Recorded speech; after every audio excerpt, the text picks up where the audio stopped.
Hello, my friends. My name is Gerdes. I'm just a professor trying to provide you with context in the war in Ukraine so that you can understand what's going on.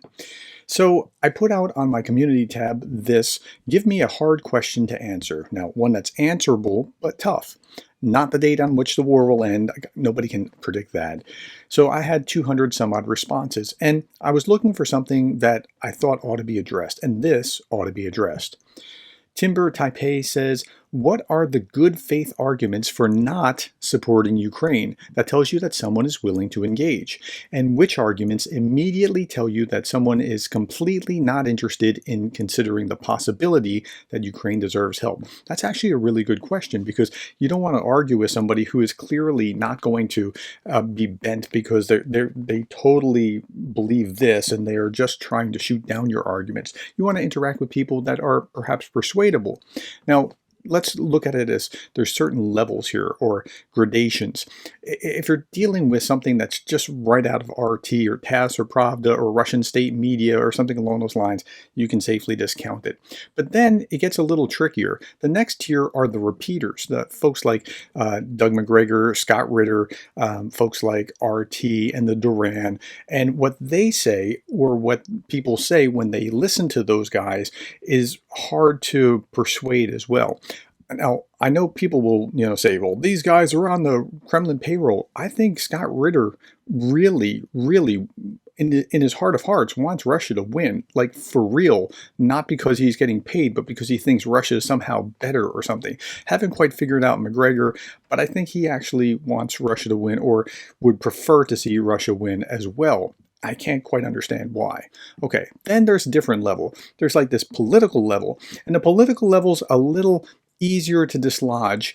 Like if Trump came out tomorrow and said, we're going to support Ukraine, a bunch of MAGA people would be like, yay, we're going to support Ukraine, because he really has no compass, and a bunch of these people really have no compass. And it would be jolting for a bunch of other MAGA people who would be like, wait a minute, I thought we were against Ukraine, because that's what they've been repeating.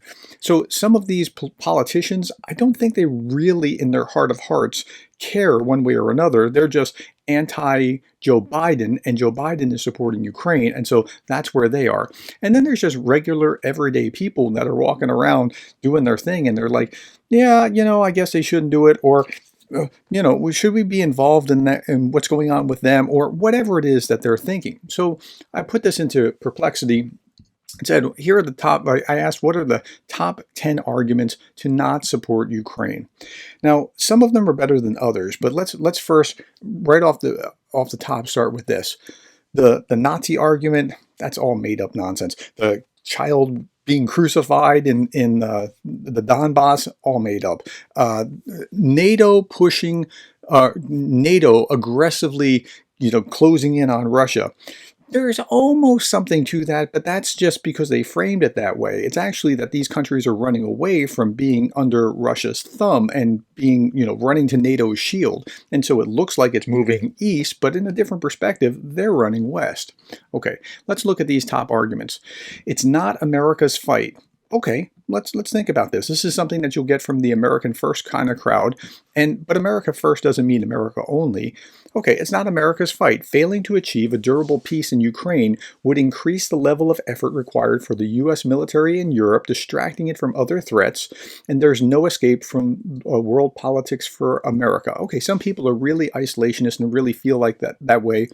I say Rand Paul is saying something like that sincerely, because he's against all international obligations, but most people are just kind of with the politicians on this one. They're echoing what they hear. I don't know that it's deeply or sincerely held, but I can get how people would say something like that.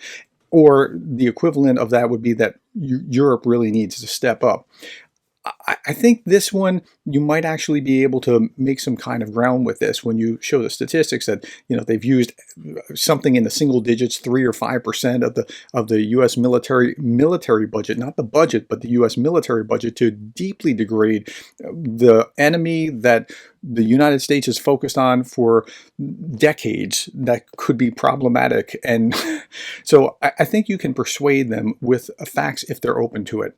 Russia has more at stake stake than the West in Ukraine. While true, Ukraine matters to the US as well. Allowing Russia to prevail would embolden authoritarians globally and threaten the international order that benefits America. Okay, so when they say, well, Russia really has more at stake, then you're getting too close. And I've heard an argument like, well, what would you think if Canada, if the Canadians were now in league with the Russians? Okay, I understand the argument.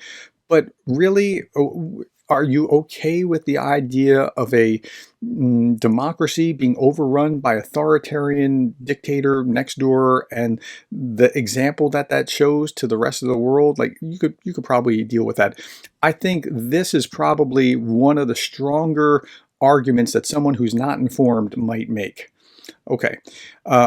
And by the way, there is also a tier of just you're just uninformed and you're watching The Bachelor and instead of actually paying attention to what's going on in the world. And some people are like that. Alliances should enhance U.S. security, not provide foreign charity. Well, it's not foreign charity. I mean, when you're supporting something like this, you are firming up the alliance. There's going to be a ripple effect of goodwill that'll flow back to you. So supporting Ukraine enhances U.S. security by deterring further aggression and preserving the rules-based international system. I think that's pretty clear, but I get how they might be seeing that. Do those people really argue, though, that alliances should enhance U.S. security? They're probably not making that case. Okay, number 4, security guarantees often spread rather than deter conflict. And I can see where somebody might say that. You look at what happened as all the unfolding events that led to World War I, and I get that. But that's also, I think, a little misinformed, especially where Russia's involved. But somebody in good faith who doesn't understand could actually make that kind of case. U.S. foreign policy should benefit America, not other nations. When you hear that, they got it from somewhere. And it's probably come from the political repeaters who have an agenda, and so I'd beware about that. U.S. foreign policy does benefit America by creating stability in the world that we enjoy, right? Like, we enjoy the free trade. What do you think would happen if the U.S. Navy was not a global force? Do you think we'd have the same level of free trade, or do you think bad people would do bad things? Okay, 6, it's Europe's turn to act. Okay, this one I think is probably the one that has the greatest implications for good faith people saying that, or it could be used just as a cudgel to say we shouldn't be out. But good people in good faith could say that kind of thing. And Europe really does need to step up. While Europe is doing more, the U.S. should lead in addressing threats to international order. Okay, I fully get that. But I think if somebody's saying that, listen really carefully, because they might be persuadable. Okay.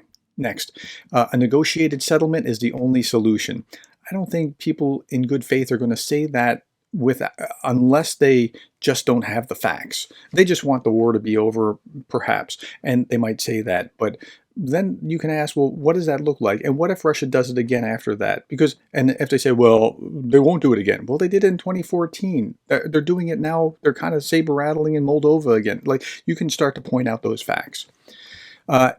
8, insufficient oversight of aid. Well, we don't know where the money's going. Okay, again, when they're saying that kind of thing, they're probably getting it from the politicians. So while oversight's important, it should not be used as an excuse to withhold vital support for Ukraine. I think it's just unfair to do that. But they're so corrupt, or Russia's far more corrupt than Ukraine. Ukraine is getting less corrupt each year. Russia is going the other direction. Number 9, spending money there takes money away from domestic priorities. And I understand that. You can't spend on this and that simultaneously.